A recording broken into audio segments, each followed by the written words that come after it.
to Gaming Discourse. I'm Tyler Frater alongside Richard De La Cruz. Hello. And Chief Engineer, Lieutenant Commander Connor Frater. Good evening. It is Monday, May 6th, 2024. Follow us on Twitter and Facebook at The Gaming Discourse. Don't follow us on Twitter. Just go to our YouTube channel, YouTube/Gaming Discourse. That's where you should go. Don't go to social Those media. are where the tweets are. That's where the content is. New content this week. I talked with Dr. Tanya Pettiford-Waits, who is the professor of pedagogy, acting and directing at VCU, and she played Echo 419, Foehammer, in Halo Combat Evolved. So I talked with her. I talked with her about her experience acting. I talked with her about, she had a small role in Twin Peaks, so she talked a little about her experience with David Lynch. She was actually directed by David Lynch. And then, I talked about what she remembered from her time recording her parts for the original Halo. So, Richard, it's okay. You can open that. No, it's already all open, right. but I forgot that when it's still full, you will get the still. So I didn't want to You didn't want to harsh my groove there. It's fine. No. But yeah, so go check that out. I think it was a good discussion. There's a few other interviews I want to try getting, but I can't. I'm not somebody that can just talk. I have to do background to understand somebody, so I can kind of figure out what better questions to ask. That's very important, getting some good questions. I mean, obviously it's an interview, but I mean, there's a lot of interviews that are the same questions over and over, and it's so much better when you have very unique questions that gets the interviewee very excited. And that takes lots of research. It takes looking through past interviews and stuff like that. So Tyler's gonna be the next Nardwar for video games. I think he's Kendrick's informant. So are we team Kendrick here? Are we team? So Kendrick? I've always held the position that I don't like Drake's music. Okay, it's always been I just don't like his voice. Now I know nothing about this beef. I know nothing about beefs in general. The only beef I know of is usually going on is USDA certified beef going between two perfectly crusted pieces of bread. This is definitely certified beef. I'll tell you that much. So maybe I don't know if this is certified beef. Maybe I should look into it. I don't know. Toss it on the grill. I mean, it's worth pink inside. It's worth listening to a couple of those who are who can explain it in detail very well. Sure. Yeah, and I don't know. It feels like because we were, I don't know why we're talking about this. We'll put time codes. Skip if you want to hear about video games. We'll talk in a second. But it feels like there's because beef is sort of a, what's the word I'm looking for? It sounds juvenile, beef, right? Oh, okay, yes. But it seems like there are some legitimate grievances, animosity, artistic critiques here about different stuff, which I, again, know nothing about, but I think that's actually interesting because I don't know how many times artists will go after one another. How many times Steven Spielberg isn't out there going, hey, fuck other directors. I couldn't think of another. Fuck David Lynch. Steven Spielberg isn't. He's not making movies where the entire movie is about David Lynch being a bitch or something like that. But singers do it all the time, and it's interesting. Yeah. So a lot of hip hop culture also views hip hop as a music form and as a sport. Interesting. For the lyricism, remarks you can make, music, double entendre, triple entendre, stuff like that. And so it starts out like that. But Kendrick apparently hates Drake. Interesting. And I don't feel comfortable expressing any form of hate now because I don't hate anyone the way that Kendrick hates Drake. Sure. Yeah, sure. I'm team Kendrick. Richard, do you want to join sides here? I am team Kendrick. Okay, good. We've got this settled. And this is a Kendrick podcast. Sorry, I mean that is mostly because there are a lot of different public perception moments from Drake's side that you see, and it's just that's not cool. You should probably not. Was he the guy that was friends with Justin? No, that was Usher.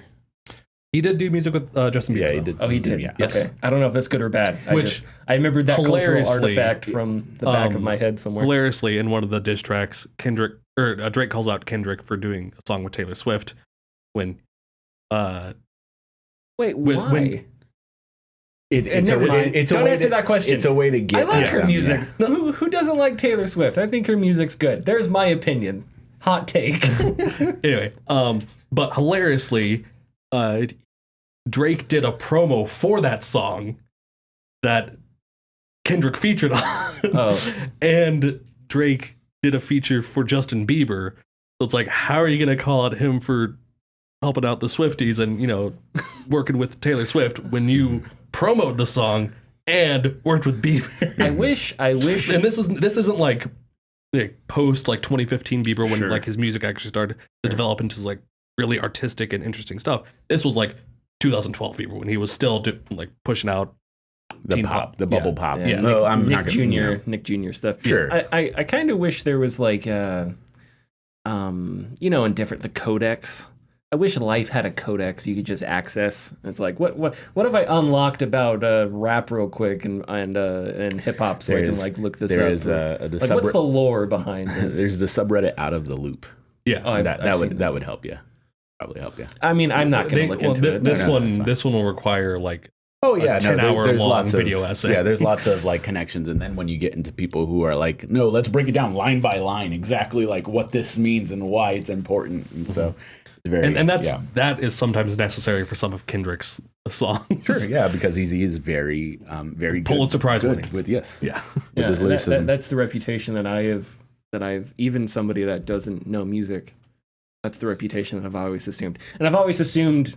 With Drake, it's always been the guy in that funny GIF where he's doing that dance, Yeah, that's the thing. And him switching basketball teams every 12 seconds. I don't know. He may have only switched once. I don't remember. But those are the things that I associate with him. So I mean, if that's what I associate, then that must be true. Are we ready for video games? Sure. Connor, what have you been playing? I've been playing Dave the Diver a lot. Hey, okay. Yes. It is a surprisingly calming game. Diving into the ocean, getting fish to run your sushi bar sounds like it'd be fairly relaxing. The ambient sounds while you're underwater, super relaxed. Even when you're in the quote unquote dinner rush and you're running back and forth, grabbing sushi from the bar to bring to patrons, filling up their glasses with green tea and then cleaning up the stations. It's not hectic. It's just calming. If you have PlayStation Plus, it's the free game. Pick it up. It's a good play. Anything else? No, not really. Richie. I've been playing Stellar Blade. Oh, hey, that's right. Yeah. I've been playing Stellar Blade, and I am 100% in love with this game. Good. Yeah, it is kind of surprised me. So we played the demo. We talked about it a couple weeks ago. Yeah, we talked about how good it felt. And I'm not sure how long did the demo go for? Do you know? Hour and a half, maybe. I don't know. Well, I'd guess an hour, probably tops. So I played the first couple nights, and the thing is, I play, after hours when the wife is asleep, and so I'm trying to not to make any noise. So unfortunately, I didn't have certain aspects to the entirety of the game at my disposal. So playing it and going through these linear stages of this very Souls-light type of game that focuses more on the action than it does the Souls aspects of it, I really began to enjoy it a lot. And then last night, several things happened. I began to play with headphones, and I was greeted with some very, very incredible music. Yeah. And I knew that it was made by the Nier Automata composer, the same. Oh, I didn't know that. Yeah, I think he's done, or they've done about 40% of the music in this game. Oh, wow. Okay. So a lot of it very much has hues of Nier Automata, and there's going to be a lot of comparisons to Nier Automata. Yeah, I've seen them. Both, because you're playing as a sexy lady. And not just that, but their stories are somewhat similar. Okay. Although we have Eve, who, of course, marketing-wise has been shoved front and center as, you know, a very beautiful woman that you play as, who's very cool. But when you play as her, she's very aloof, and it's mostly just because of the knowledge she doesn't have about the world that you're in. She has emotions. She's not like completely devoid of any of that, but you begin to kind of, there's something up story-wise with her coming down, helping people, and kind of realizing things aren't what she knows them to be, or things are in more of dire straits than she probably thinks they are. But as I play more and more, the aesthetic of the game is one of the best futuristic. I don't know if I should call it cyberpunk. Not cyberpunk. It's desolate, you know, but just you have characters where a majority of their skull is missing and it's just mechanical. Oh, but they're still like running around. You have somebody who's essentially just this part of their body and everything else is like kind of centipede-esque. Oh, so just like you're just a chest connected to like a and like they themselves are connected to something body. else. Yeah, interesting. And, okay. And there's just so many cool visual stylings that I very much applaud the artist for the game. I think I'm about 8-9 hours in, and I've already had a blast just kind of exploring everywhere and having these small open areas that I can kind of ask myself, can I get there? And yes, you can. And there may not be anything up there, but you can get there if you try hard enough. And I think that's rewarding in of itself, even if there isn't anything shiny to collect at the end, just because it scratches that itch of the fiddler who wants to just kind of explore things. The denizens of the city that you're at are somewhat interesting, and there's this kind of push and pull of if they like you or if they don't like you, because you yourself are seen as an angel. They call you Angel. Oh, interesting. Okay. But there are those who don't like you because it's become this how some folks view religion. Character of Eve comes from, I believe, what they call the Mother Sphere.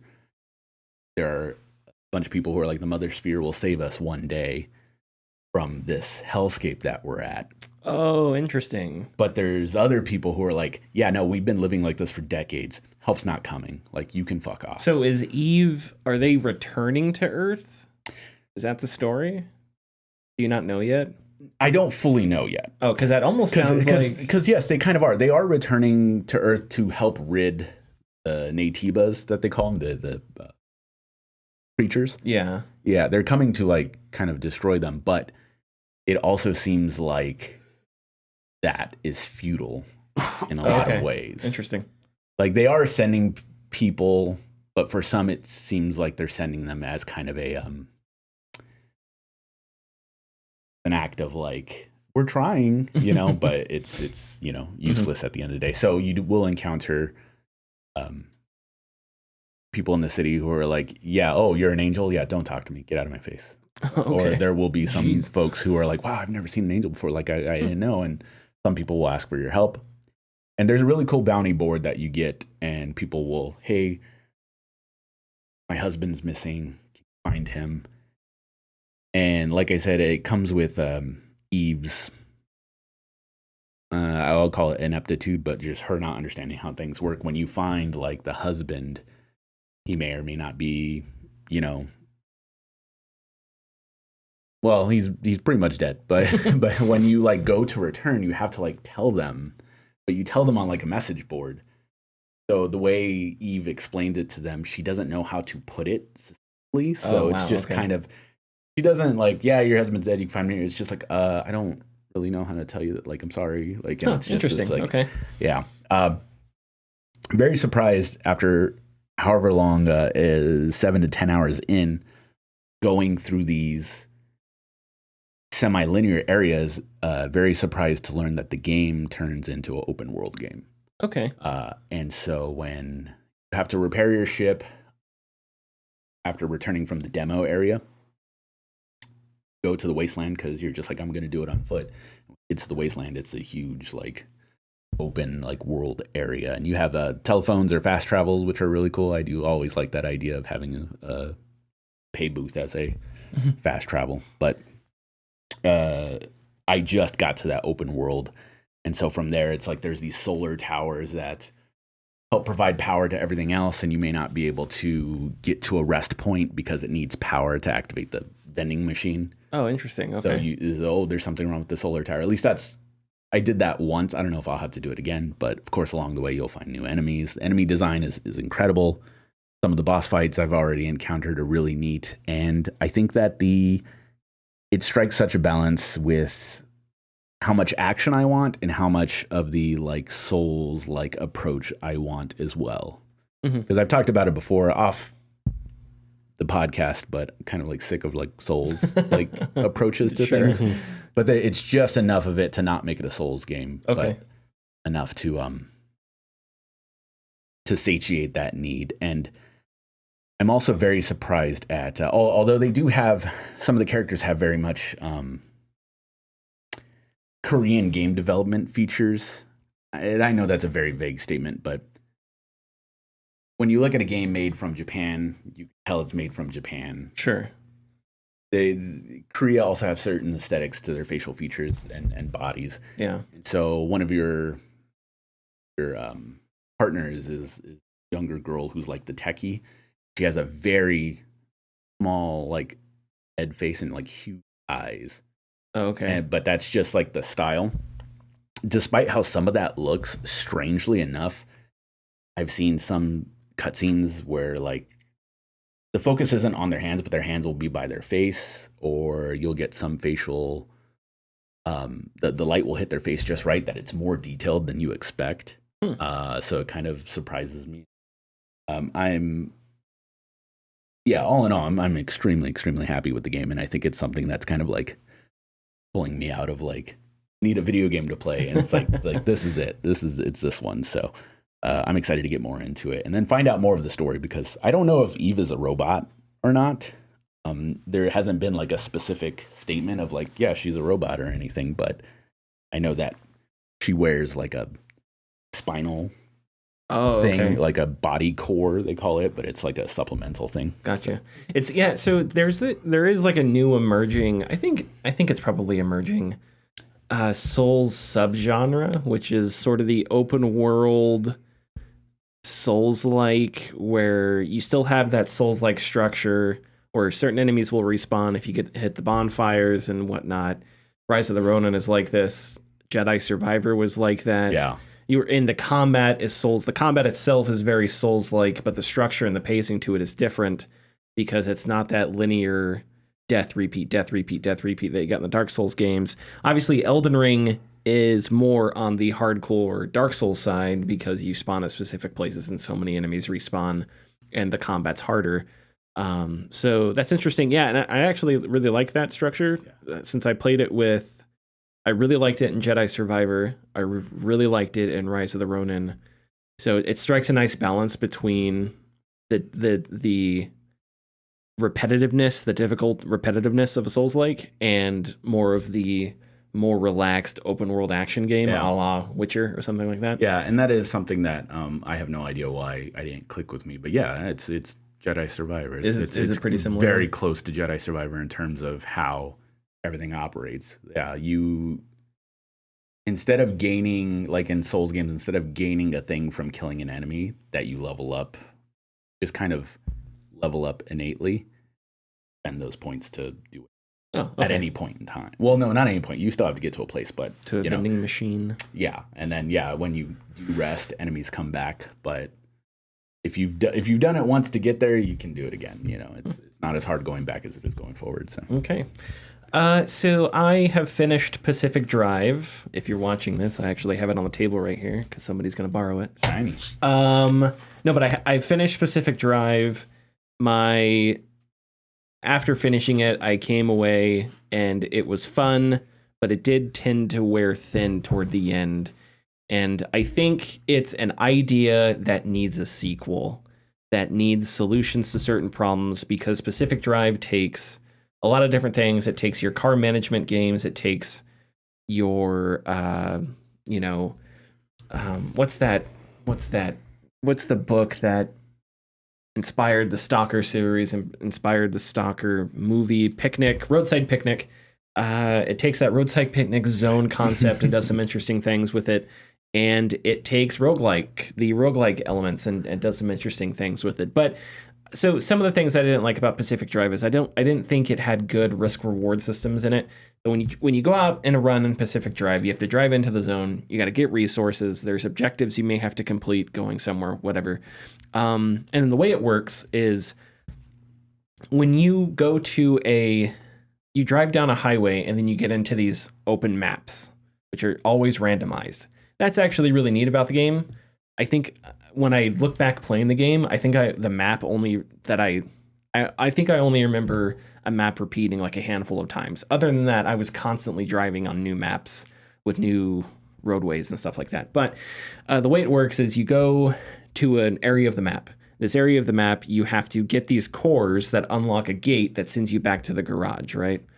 When you open this gate, all hell breaks loose. A storm comes in. If you get caught in the storm, it damages your vehicle to hell. It can kill you. So you have to drive to this gate to escape. And then you're back in the garage. The garage is a safe area. That's where you can upgrade. That's where you can store and organize all your resources and stuff like that. And a lot of other stuff happens there.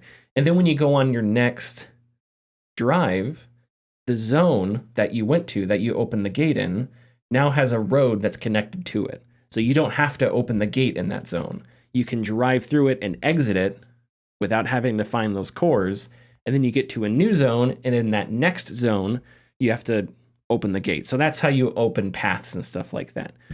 So the danger of going into new zones is you have to get these cores, put them in your car, and then when you're ready, activate a gate.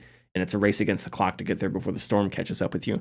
But I don't think, I didn't really feel like a risk reward. And what I mean by that is like, there are things where, I don't know, it's like, how far do I want to go to try and get more resources? If I see on my map that there's buildings on the other side of the map that may be worth exploring, getting over there takes time. And no matter what you do in the zone, you're going to take damage because you're going to run into stuff. There's anomalies that are going to damage your car. Some anomalies spring into existence. There's these things called green ash, I think it is, or something. But anyway, it does a lot of radiation and they appear out of nowhere. And then it's kind of creepy. It like slowly builds out from the ground and you can watch it. And when you're in it, it damages your car. So your car is going to get damaged and busted up and you have to repair it. So the more stuff you do in the zone, the more likely you are that your car is going to get damaged, which means the more likely you're going to have to spend resources to repair it. But so it was like, oftentimes, instead of stopping in zones and exploring it thoroughly, I would drive through them a lot because it just wasn't worth taking the chance to damage my car because the resources to build the repair material they're not rare, but they're not everywhere either. So there were times where I had no repair material and I had to go out and find it. Another example is tires. So in the game, tires they'll get flattened if they hit a spike or something. They'll pop and they'll be useless because they've just ruptured because you've used them too long. They'll go not flat. They'll lose traction because they've just become worn out. So you have to and some of those you can't repair. Like if you get a flat tire, you can repair it, your tire's fine. If your tire blows out, it's destroyed. You have to craft a new tire and replace it, right? So tires have to be constantly managed. There is a puncture-proof tire in the game that I eventually unlocked and equipped to my car, and that basically fixed all those problems because now my tire wasn't gonna pop and stuff like that, so I didn't have to worry about that. And that instantly made, for me, it was like, okay, well, why deal with tires popping all the time? The benefits of having different types of tires give you different traction. So like off-road tires give you better traction if you're driving through the woods or something off the road. But the benefits of those other tires provide just do not, in my opinion, cancel out how often you have to fix them. And when you fix them, it takes resources because In order to fix a flat tire, you have to have a thing called a sealing kit, and you have to build those, which takes resources. And as soon as you use it, it goes away. So every time you have to repair a flat tire, you have to build a new sealing kit or use a sealing kit. So it's like, it's not worth using. You're constantly having to use resources to upgrade, to upkeep your car. And so I switched to these puncture-proof tires, and it was fine. And so it was like, instead of me making a tactical choice, which tire do I want to do for what purpose, I just picked the easiest one because I got tired of fixing, right? And I would have rather had the off-road tires, but they were just too much of a hassle. So it's like balancing little things like that. There was tools will break down and you have to rebuild tools, just like in a lot of survival games. But there was a time where I needed to build a tool and I needed one resource and I couldn't find this. And it was a really basic tool, a hammer that breaks open different things, like locked doors and stuff like that. And so I had to drive for like an hour. I had like 2 hours of gameplay where I didn't have this basic tool because I just wasn't finding the one resource that I needed to unlock it, or to rebuild it, which is like really annoying. So yeah, there's not a lot of reason to risk things. There's not a lot of, in different roguelites, it's like I'll spend this run just doing this one thing, and I know I'll die at the end, but that's okay because I'm just going to get experience or whatever. There's really nothing like that in Pacific Drive. So towards the end of the game, you're just doing a lot of avoiding stuff, just trying to get to the next thing so you can progress the story forward. It's a really fun game. The ambience is amazing because it's this creepy zone with all these like different sounds and strange sights and stuff like that. I wish, I don't know, somehow they made the car and some of the mechanics behind maintaining it a little more user-friendly. Like maybe if when I fixed a flat tire, I could just get out and fix it real quick and it would be fine, instead of me having to build something to fix it and then constantly having to rebuild those every time I used it up. Something like that. So yeah, I would still recommend it if you're into, because it is pretty unique in a lot of ways, and it does tell an interesting story. But I think it's a game that definitely like needs a sequel. It needs to be built on top of and improved upon in some ways. I'm not clever enough right now to like think of how specifically it should do that. Add microtransactions. Definitely not that. Season pass. But live service where there's multiple cars. It's a looter shooter now. No. But it is. I'm glad I was excited for it. Been excited for it a while. Glad I finished it. Yeah, just at the end, it was like I got tired of fixing things. I got tired of. I just wanted to be able to drive and progress to the next part of the story, which isn't always readily available. Now, when you say you're tired of it, is that a pun? You said it a lot. So and then I wanted to say one more thing about another game. I made a mistake, guys. Oh no! Baldur's Gate 3 came calling. Oh, okay. I thought you were going to talk about Vampire Survivors. But no. So I started my second playthrough of Baldur's Gate 3. This is a good time to do Baldur's Gate 3 because the game is now fixed. When it released, it probably could have used another few months, but we don't talk about that because it's the greatest game ever made. No one does, yeah. But probably could have used a few more months. I had some real crazy bugs that I faced when I played through the game, but the game was so detailed and amazing that I kind of fought through a lot of it.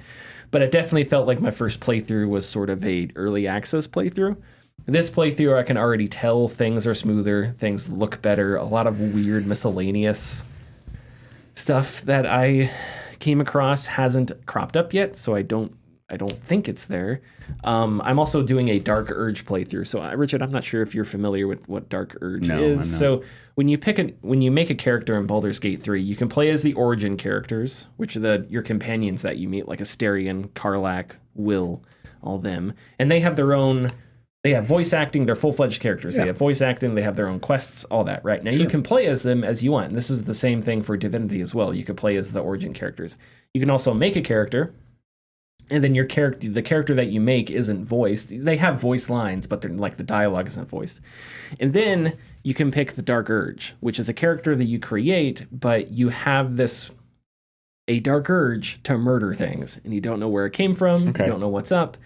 All you know is you don't know who you are. You don't know how you got there. All you know is you must kill. It is literally that. Best meme. So the character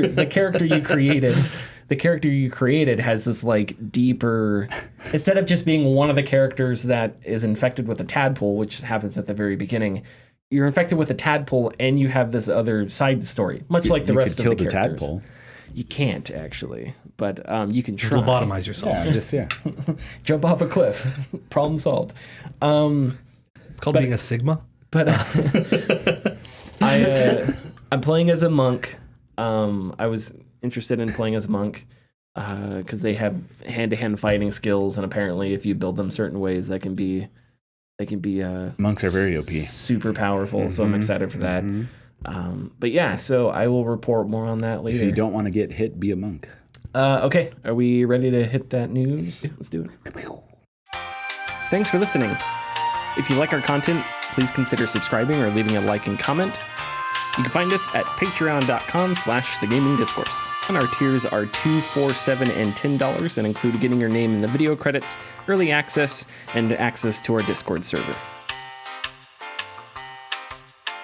Taylor Joy wore at the Furiosa premiere. Oh, was it? I'll pull it back up. Anyways, go ahead. Wave for babies. Connor, yes. What the hell is going on with Helldivers? Let me tell 2? you about Helldivers 2. Yeah. Specifically about Helldivers 2 about to require a PSN account. It was an update. Things are fine now. Yeah. We're all fine. We're all fine here now. How are you?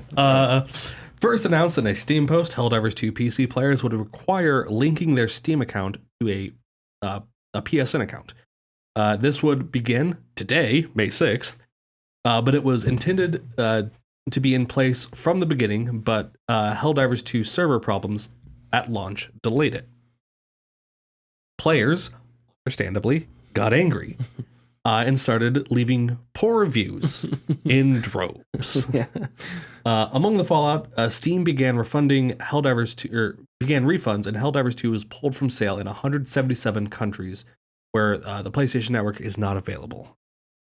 But last night, Sony reversed course, saying in a tweet, quote, "Helldivers fans, we've heard your feedback on Helldivers 2 account linking Helldivers 2 account linking update. The May 6th update, which would have you required Steam and PlayStation Network account linking for new players and for current players beginning May 30th, will not be moving forward.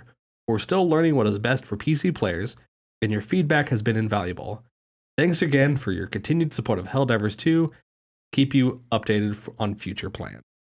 What did we think about this? What was our, because this happened real quick. It happened over the weekend. This is basically the biggest story of the last week. But I think this is interesting for a few different reasons. But yeah, what do you guys think? I'm more superficial, like knee-jerk stuff. I didn't think too much of it, like the first time around. Actually the first day and a half. Until people started getting banned because they started making PSN accounts with VPNs because they didn't have PlayStation Network in their country. No, I didn't hear that. Yes, yeah, because people are using VPNs to create accounts. I didn't know that. I saw some other supposed folks from other countries just be like, "Yeah, I just made one. Really? Like, it was fine. Yeah, I just made it." But I didn't hear about that. No, yeah, when they took away, when they prevented people who bought the game from playing it, and then of course pulling it from those 177 countries. That's when it was just like, oh, this is a bigger issue than it should be. First off, but yeah, it's bigger in the scope of things, and that's when things started to look more at this. Because I just kind of like, oh, it's not a big deal. It doesn't affect me, so why should I be? I didn't like it when I saw it. I think this is one of those things where it's not about the specific situation, it's about the systemic situation. Because it's just when it comes to PC, if you've played on PC long enough, you're so used to a relatively open ecosystem in a sense it's sort of like the difference, but the difference between like consoles and PCs is how much more open the ecosystem is. In some respects, you still have to bow to either Steam or now Epic. But I think Steam has been a relatively good shepherd for PC gaming. And I don't know if you could say the same about like Xbox and PlayStation, but yeah, when it comes to this, I think it puts a bad taste in my mouth because I don't know if it was really necessary. It's clearly easy to make a PSN account, but again, it's like, does that need to happen? It's easy to make an Epic account. It's easy to, I don't know, to link accounts. It's easy to sign into my Microsoft account when I launch the Master Chief Collection. Mm-hmm. But do games need to be that complicated? Do we need to have multiple sign-ins and stuff like that? And so that's the thing that I think that to me that was the larger issue. This is not the first time this has happened. It's not the last time, but it's another marble in a giant pit of marbles that is all about barriers to play. It's all about games becoming harder or more user unfriendly to play based on nothing but I really think corporate shenanigans. I don't know if PlayStation initially said this was a moderation thing, knowing what PlayStation has said in the past. Well, they're doing it for the kids. Our boy Jim Ryan, once saying that they didn't have, Sony and Wu-Tang Clan for the children. Sony once said that they weren't going to do cross-platform because they had children to think about. So it's like, how can you believe a lot of their reasons for their decision making? I don't know. I think it's mostly mercenary. This is useless speculation, but my speculation was that it probably has to do something with metrics. Yeah. Because PlayStation is trying to make this push into mobile and live service. I think that's a stupid decision. Richard, we filmed Coffee and Pie yesterday. Yeah, don't tell them. Which hopefully will come out soon. But we, no rush, sorry. Oh, fuck. You're fine. You're on the timeline now. Come out this week. No. But anyway, we had this discussion yesterday about by 2030, Sony is going to be, we joked, Sony's going to be in crisis mode and executing employees while Xbox is going to to be back at the top of the mountain, right? And it's just going to flip, just like it did with PS3, 360, just like it did with Xbox One, PS4. It seems like whenever one of these companies gets a leg up, they do something completely fucking stupid, and the other company is there to welcome everybody in arms or somehow win the next 10 years. So PlayStation is trying to react to Xbox's like platform agnostic approach now, and one way that they're doing it, it may not necessarily be directly because of it, but one way that they're doing it is, bolstering live service and mobile, which is not their strength for the past 10 years. Their strength was every year they had a first-party banger game that sold a lot, sold consoles. And then they found success on the secondary market in PC, right? Oh, yeah. So that's their strength. Now they're doing this. Get back to Helldivers 2. I think my speculation was maybe this was a metrics thing because they don't own Arrowhead. Can they claim during quarterly reports when they want to show, hey, look at our monthly active users, people spending time on our services? Can you claim that in a quarterly report when it's from a studio that you don't own? You just publish their game, and when people are, sure, the PlayStation logo appears before Helldivers, but when people buy stuff on Steam, that money is getting split between Arrowhead, Steam, and PlayStation somehow, I assume. So if you were to consolidate that and through a PSN account or something like that, could you add those metrics to your quarterly report? So you could report those as, here's the numbers that we have on our PlayStation services, so that some moron shareholder somewhere could be like, oh, look at that, you're growing or something dumb, right? Yeah. So that was my speculation. I have no idea if that's true. But back to the original problem. Barriers to play really bother me. In the past couple months, I installed Splinter Cell Conviction on my PC and had to jump through an annoying amount of hoops to get a game that isn't even 10 years old yet. Maybe 10 years old. It may be it's 11. Older than that. It may be like 11 years old. It came out like 2011 or 12 or maybe 10. I don't remember. It was late 2000s. Was it late 2000s? Oh, yeah, it was. Well, the point is... 2010. 2010. Okay. So it's 14 years old. The point is, Should a 14-year-old game be as difficult to play as to set up as it was for me? No, it shouldn't, especially when we're talking about PC. Well, it was going through Uplay, and Uplay just shouldn't exist. It was going for Uplay, and I had to jump through hoops to get it fixed, and those hoops shouldn't be there. I remember when I set up Diablo 2 on me and on my wife and I's Switches, and I had to jump through so many hoops to set up like Blizzard accounts and Nintendo Online accounts, and to get that all set up, and it just wasn't streamlined, and it was something that doesn't need to exist like that. But we have it that way because we have a bunch of corporate hands trying to manipulate things different ways, and that's a sucky for preservation because with multiple accounts, with multiple services that juggle all these games, stuff happens over time that makes them more difficult to play. Mm-hmm. So it's just the entire thing just does not need to be there. There needs to be a simpler line of play between player and game that doesn't require so many logins, that doesn't require so many emails, so many accounts. And so I think the frustration emerged from that, and I understand that. I do want to bring up Valve's power here. So this is actually something that a lot of people don't actually know. When you do the Valve refund system, it's automated. You can request a manual refund, like someone to actually go through and look at the information. Yeah. It's just a little bit harder to access. But people were getting refunds that were way beyond. And it's because the game there's like a caveat in like their sure agreement that if the game becomes no longer available in your region, which if you're not able to make a PlayStation Network account because PlayStation Network isn't provided in your area, the game was no longer available to you. Yeah, I thought that was interesting because that's Valve. That was Valve's decision, and that's a decision in direct response to one of the big three console powers, and PlayStation didn't seem like they had anything to do to react to that, right? So I don't know, because we often talk about Valve being this like the immense power Valve holds is almost, people don't realize just the influence and the immense power that holds and the influence Steam has. So when they flex it and they release their Steam power, it's like, whoa, it probably doesn't help Sony that a majority of the Helldivers 2 players are PC as well. Is that true? It's like 3-1 or 3-2. Wow. Okay. Interesting. I didn't know it was that. It is. Yeah, it is lopsided. Interesting. I don't know. It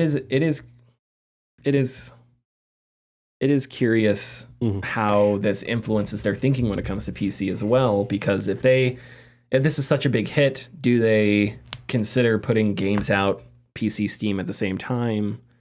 But that's been in a discussion since Helldivers first came out, so I don't know if it changes their thinking at all. But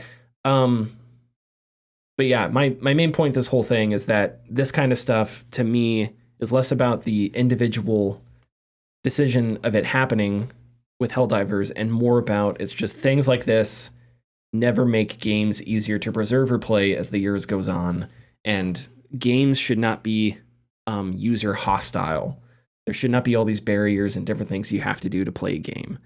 So I know I sound like an old man. Oh, pop in a disc and play a game, but like, well, really? Yeah, no, it does provide. Like, I mean, that's a huge reason why my stores don't take PC games. It's like one-time use codes, like serial numbers, stuff like that. Compatibility issues is a major thing. It's like, yeah, I'm sorry, like I'm not gonna have this conversation every single time with somebody of why they can't play their game on their system, especially when PCs are so like on the large spectrum of what graphics card do you have, what CPU do you have, how much RAM do you have, et cetera, et cetera. So. Complete wild west.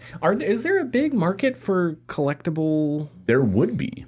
Like box? Yes, CD? Absolutely. Yeah. Yeah, I would say nowadays, probably before 2005. You have a big box game, like PC game, shitload of money, man. So what about like I remember this was back in, I don't know how much I'd get for it now, but I sold my wife, her stepdad let us take all the like PC games that they had in the garage. A lot of them weren't in there, which sucked, but he had something like Ultima 9 Ascension big box, and it was like this big. You open it up, and it had like a bunch of like, you know, collectible stuff in it. And it's like that alone I sold for like $40 on eBay. And it's like, and it's just stuff. It's not like, there wasn't even the game.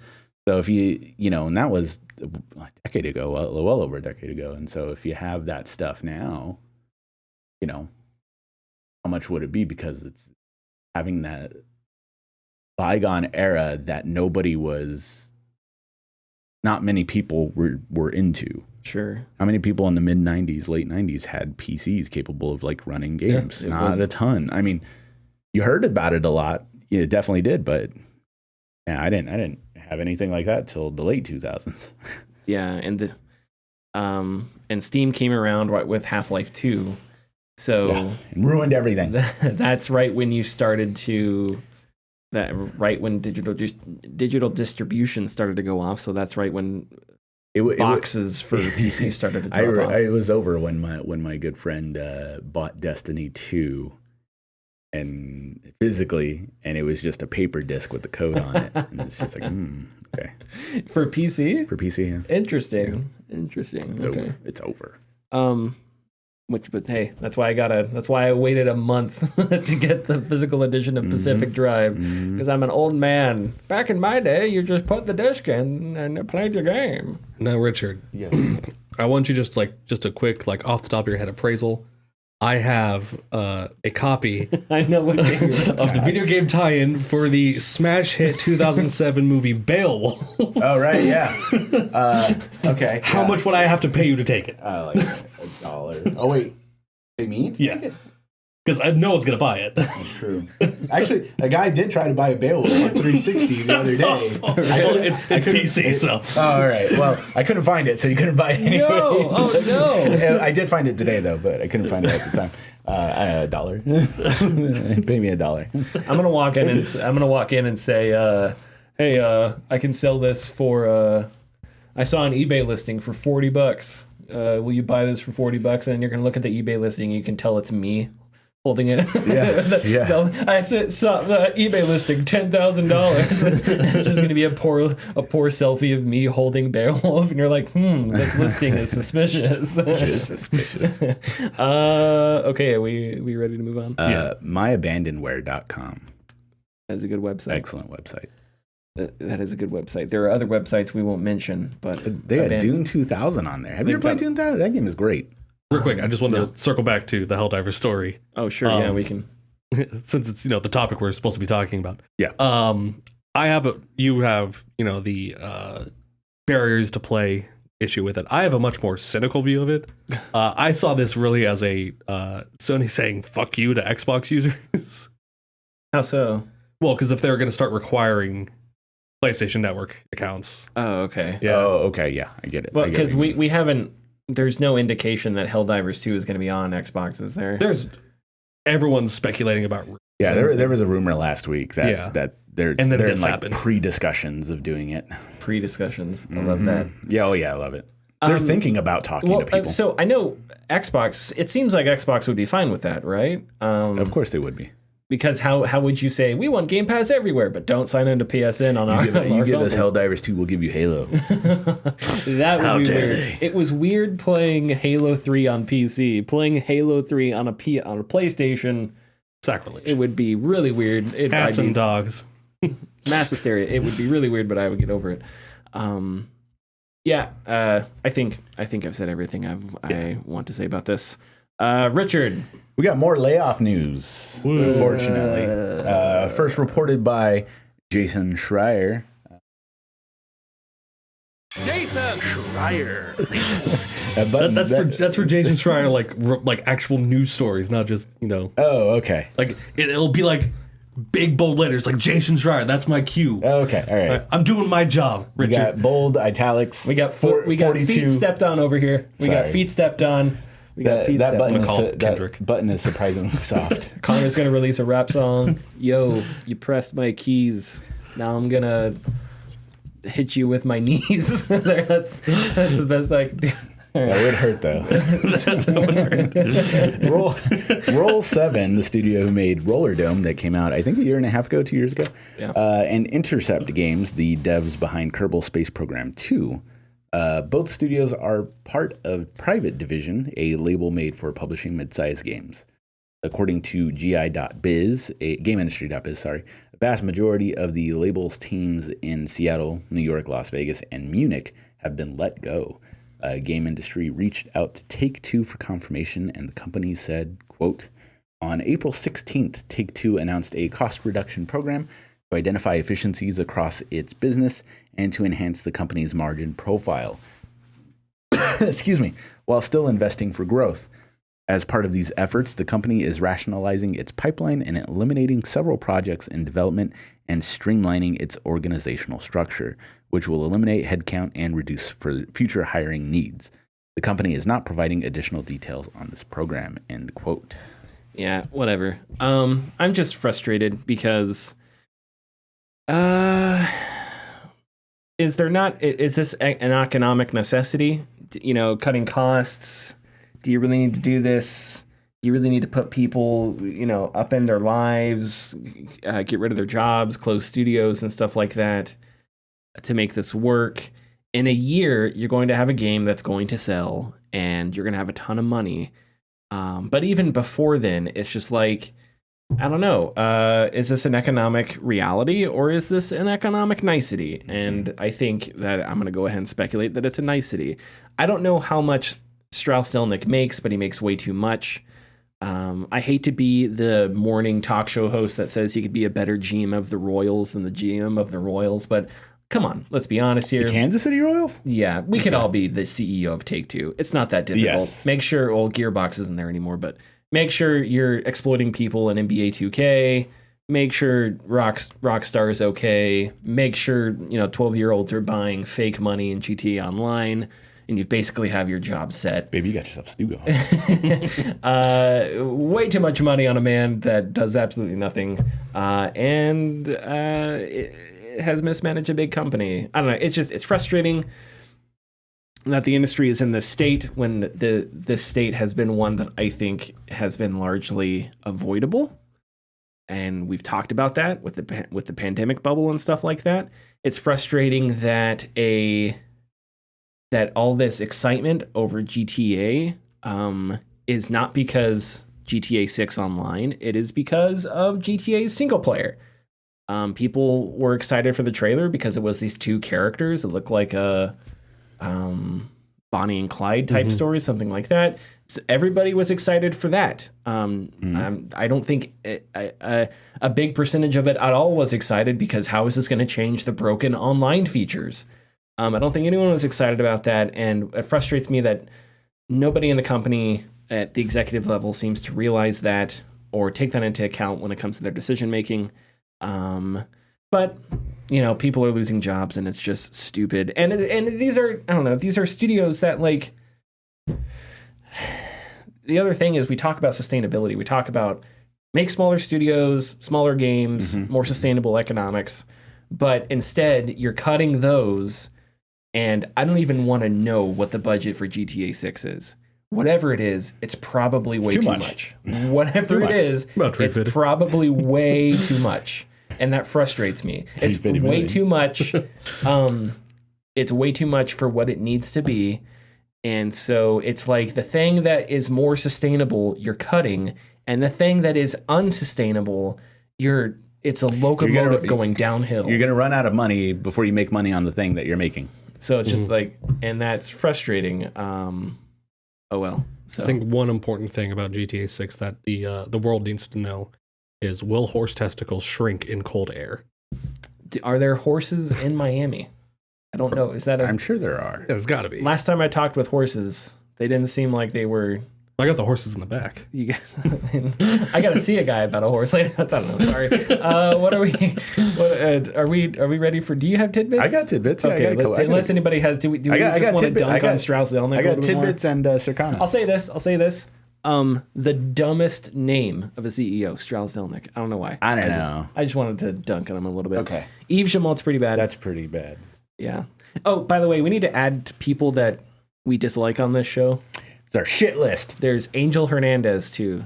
MLB umpire. Oh, right. Yeah, you talked about him yesterday at length. Tired of him. Really, all MLB umpires.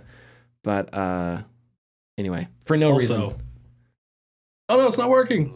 There it goes. There you go. And Blake Jorgensen, who's no longer at EA. Yeah. Okay, sorry. Play Tidbits. What if I told you, in this world, there are bits, and there are tids, and Richard is the only man who can put them together into tidbits. Korea will now focus on cultivating a console game presence for the next 5 years. Last Wednesday, the Culture Ministry unveiled a 5-year plan to promote the console game industry in Korea. They will expand the country's share in the global console game market by 2028, aiming to reduce its heavy dependence on online and mobile game platforms. The government said it will help local companies cooperate with major global console game companies like Microsoft, Sony, and Nintendo to develop blockbuster titles. It also plans to provide support to independent game companies for the development of a wider range of video games. Good. So are we talking the Democratic People's Republic of North Korea or... South Korea. South Korea. Yeah. Or both. Are they both like joint venturing this? Peace in our time. You would have the room and all the developers, and on like the South Korean side, you'd have like all the new mocap stuff. And then, like, as it transitions to the North Korean side, you'd have, like, Macs from the 1980s still. And they're working with, like, wireframe graphics. How are we going to make this game? How are we going to put all this shit together? That's cool. And I know in certain countries there are, like, tax breaks that are... And I think the philosophy behind it has to do with, like the government subsidizing art and stuff like that, which that'll never happen in America. We gotta drop bombs and shit like that. We can't expand human. We have to subsidize creativity. NATO. Yeah, we got to subsidize people killing each other in other fucking places. But it's good that other countries do that. That's nice. I think it's really neat when at least somebody sees the benefit of, like, you know, a piece of media like video games and whatnot. Sure. I know. So SNK is now owned by Saudi Arabia, like the Savvy Group. No. Is it not them? I think it's just a singular benefactor. Oh, okay. Who like owns SNK now, like a Japanese company. He owns them or owns the.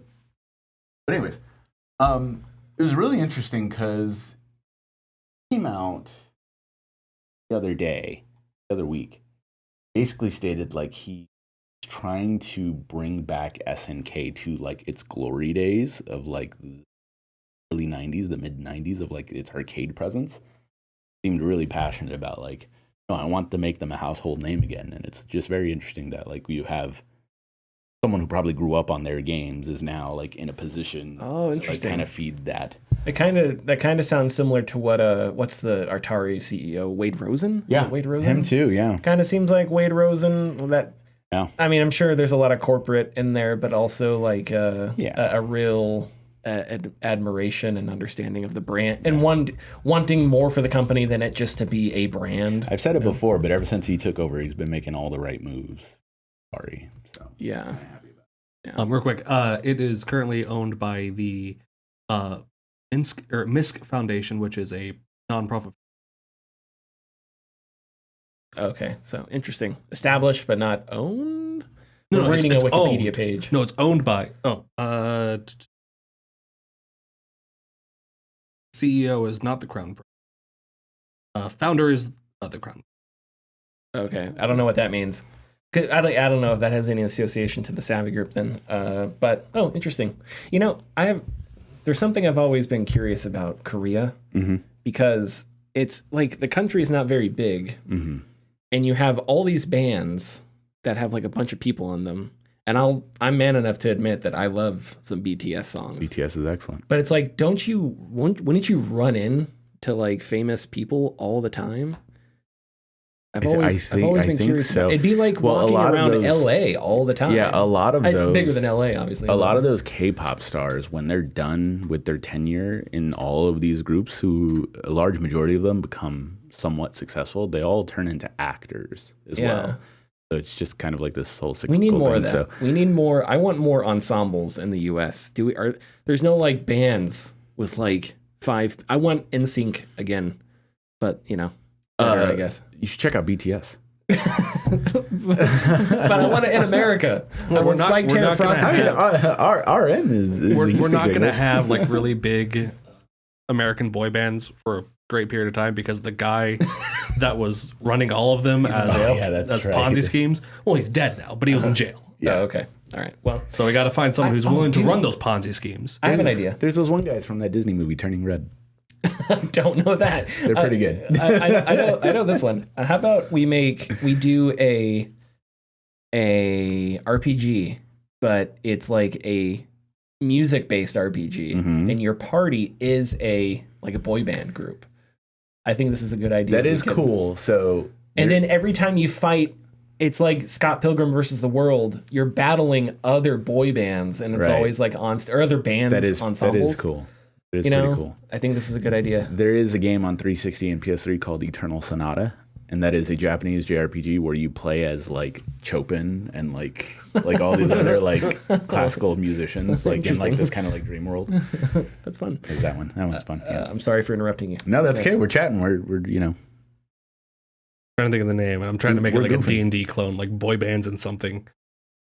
Boy bands and I don't know. I'm not good at improvisation, so I don't know.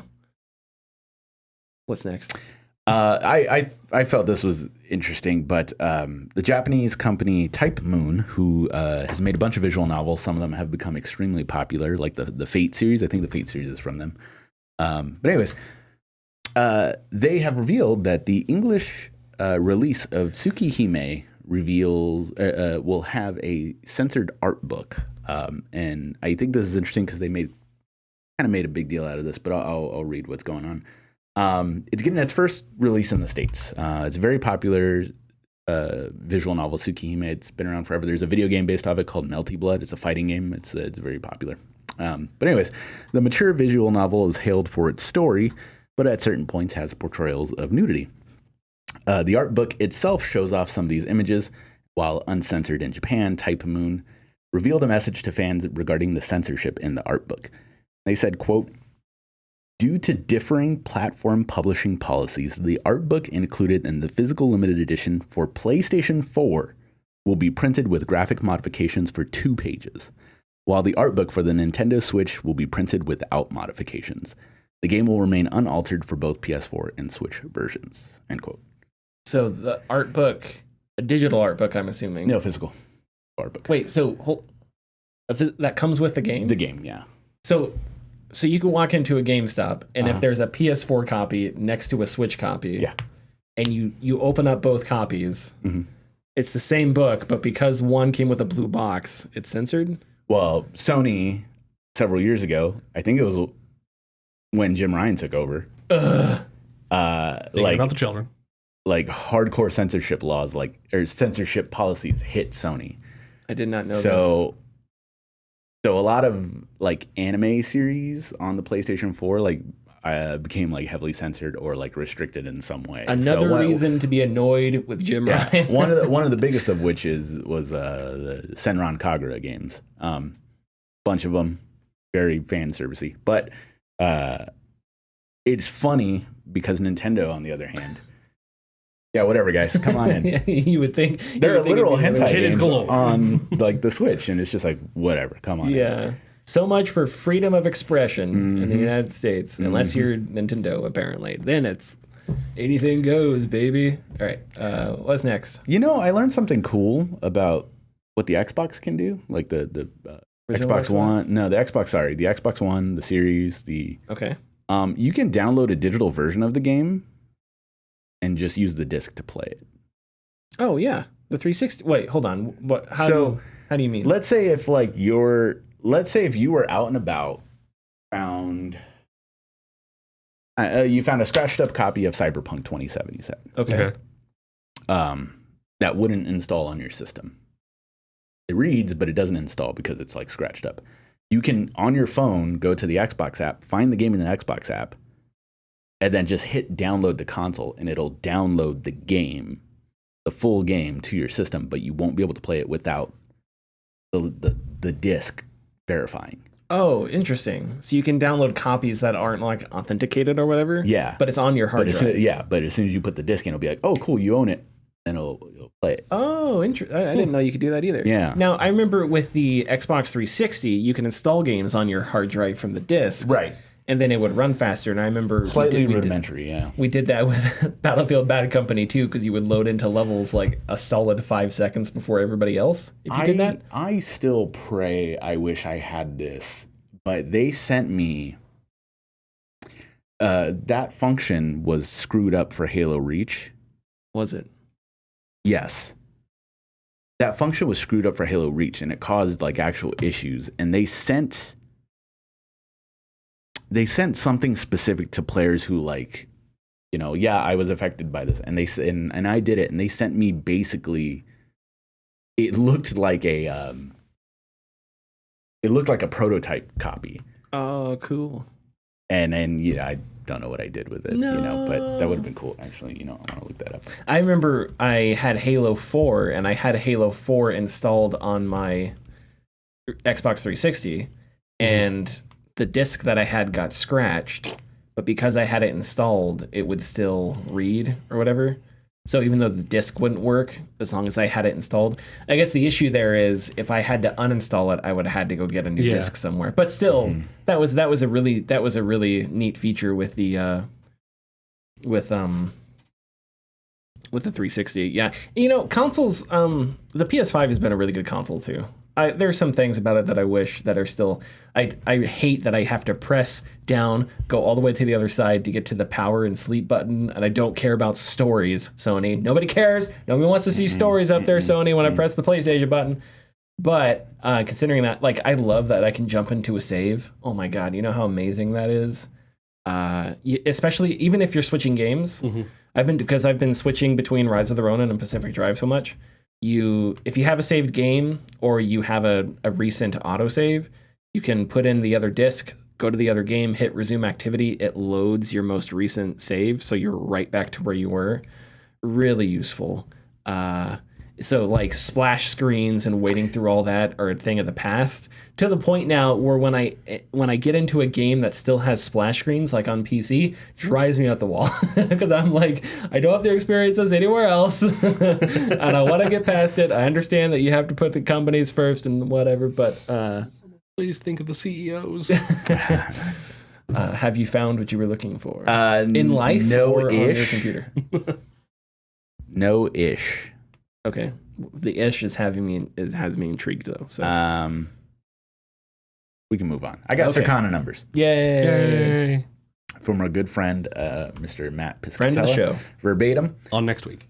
Yes, always on next week. We just haven't uploaded the episode. We'll get to it. Projected U.S. spending on video game hardware, content, and accessories gained 4% in March versus year average, reaching $4.9 billion. Mobile content spending grew 15%, offsetting a 32% drop in hardware. Let's see here. Let's take a look at the top 20 games. March 2024. Of March? Okay. A little bit of behind, sorry. That's okay. How do I approach this? How should I approach this? Oh my God, really? Wow. Let's see. Right. What's up? So, okay, go ahead. Do what you were going to do. Do we want to go in number one? Do we want to? Let's do top 10. All right, top 10.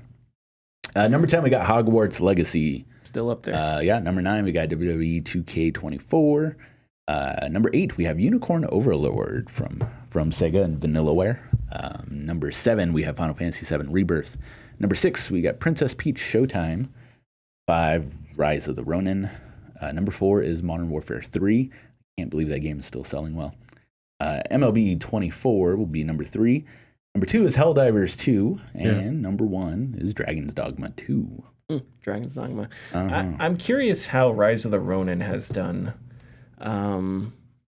Yeah, I am too, because there has not been much talk on it. It's a really good game, but it came out same day as Dragon's Dogma, and it was a console exclusive. It was an exclusive on the PS5. Yeah. So I wonder if the numbers for that game aren't great, and I wonder if that's not another game that if you throw it onto Steam, it explodes and has a second.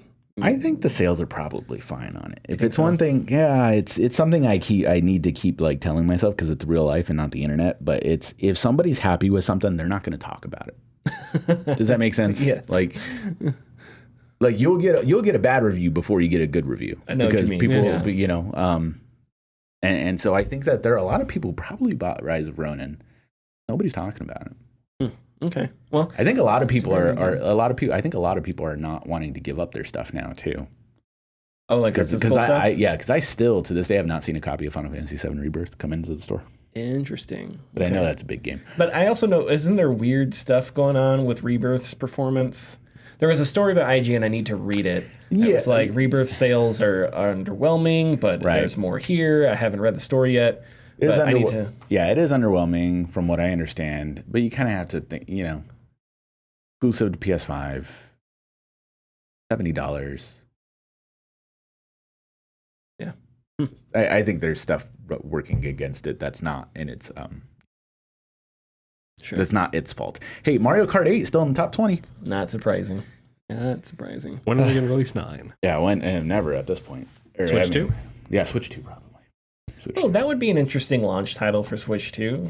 Would you do that though, or would you just... I think you should. So what they should do with Switch 2 launch is the next Mario Kart, a Mario Party, like get all like the big bangers out that are gonna get groups of people to play it, and especially if you have like 8-player but 8-player Mario Kart, 8-player Mario Party, then your people are gonna be buying multiple consoles or multiple Joy-Cons just to play the game with larger groups. And then what the next Zelda is going to be, if it came out 2023, the next Zelda is 2026, 2027 probably.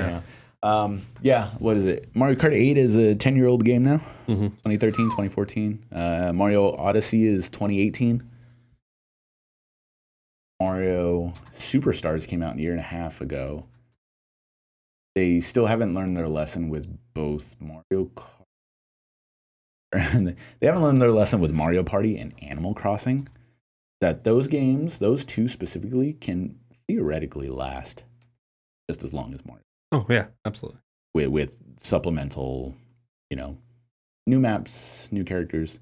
Animal Crossing, put anything that's everything in that game. As packs every quarter, Sure. Spring, fall, summer. Guy. Yeah. I'm not against the idea of expansion packs when well done. I think I love the idea of that. Yeah. Yeah, Nintendo is more likely to do those than anything else.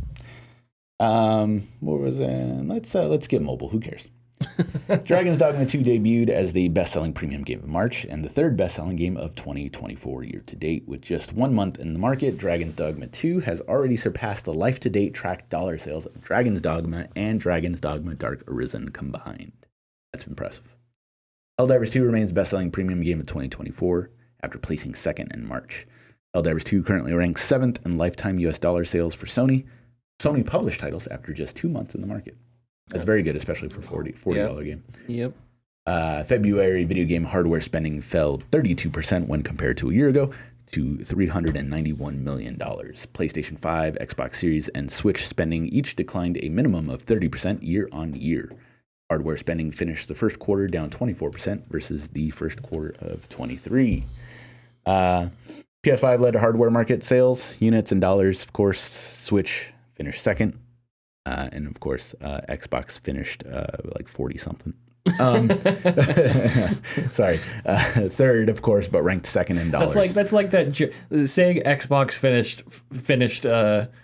finished fourth in a 3-console market. That's like that joke people make when they're picking NFL games for the week. They're like, I'll take the Giants over the Cowboys. I'll take the Rams over the Cardinals, and I'll take the bye week over the Browns. Something like that. Yeah. It's like that kind of joke. Poor Xbox. Poor Xbox. March spending on accessories increased 9% when compared to a year ago, helped by 8% growth in headset and headphone spending. Of course, the DualSense Edge is the best-selling accessory of March. Have you ever played with a DualSense Edge? It did, yeah. One did come in, and I felt it. Was it? I don't know. No. I'm old man. If you're not good enough to play with the original controller, you fucking suck. Get out of here. Like, why do you need all this other shit to play? But also, I can't speak because I'm not good. So it's like, but also it's just like, why do you need something that has all this other stuff to give you an edge? I've always wanted a controller like that for Elite Dangerous because that makes that's the only game. Just get if you simulate a cockpit. Just build your own cockpit. Just build an entire cockpit, yeah. But that's the thing is like there's not very many games out there that require that would solve, you know. It's like and really keyboard, mouse, and controller all at the same time is fine for Elite Dangerous. But that's more of like a multiplayer type thing. Yeah, the Steel Battalion setup. Oh, the Steel Battalion setup. Man, I remember that. Yeah. Wasn't there a press image of like there's like a nerd holding it with two girls in bikinis next to him? This is what it's gonna be like when you got the Steel Battalion controller. Video games used to be marketed so differently. Well, kind of. Not really. Oh, somebody said on Twitter they're like, I need them to make a Mad Men show, but like based on 90s like video game advertising. Oh my god, that's a good idea. And I was like, yeah, that'd actually be a great idea. Every episode would be the exact same thing. What's the Mega Man? That's excellent, actually. Hollywood, you can call me at any time. It should be John Hamm. It should be John Hamm, and then you have like a bunch of as Don Draper, but like in his 80s. But no. You have John Hamm, and in the show, everybody else is like nerds with ponytails, right? So, yeah. So I don't know who's a guy. Get what's that? TJ Miller. Get TJ Miller in there Baruchel. as long as he doesn't do bomb threats or whatever. Get who was that guy that was in the live action Beauty and the Beast? He's Josh Gad. Get Josh Gad in there. Gad, yeah. You know, get Horatio Sands, ponytails on all of them, 5 o'clock shadow, and then you have just the Adonis John Hamm in a suit. Just that juxtaposition to be perfect. We need to pitch this show to someone. Maybe to Netflix. They take shows all the time now. So. You said Mega Man, and it reminds me I need to tell somebody about this, but I keep forgetting because I grew up with the video and I loved it. But Missy Elliott had a video for her song "Sock It to Me," and it's like she's wearing a Mega Man outfit, and like Lil Kim is wearing like a Proto Man outfit. Yeah. And, like Timbaland is like Dr. Wily, and like it's really cool. It's really funny. It's all shot in fisheye lens too. So it's really awesome. Is that it? Yeah, that's all. Yeah. Follow us on YouTube. Go to youtube.com, patreon.com. Check out the interview with Dr. Tanya Pettiford Waits, and we'll see you next week. Bye. Bye.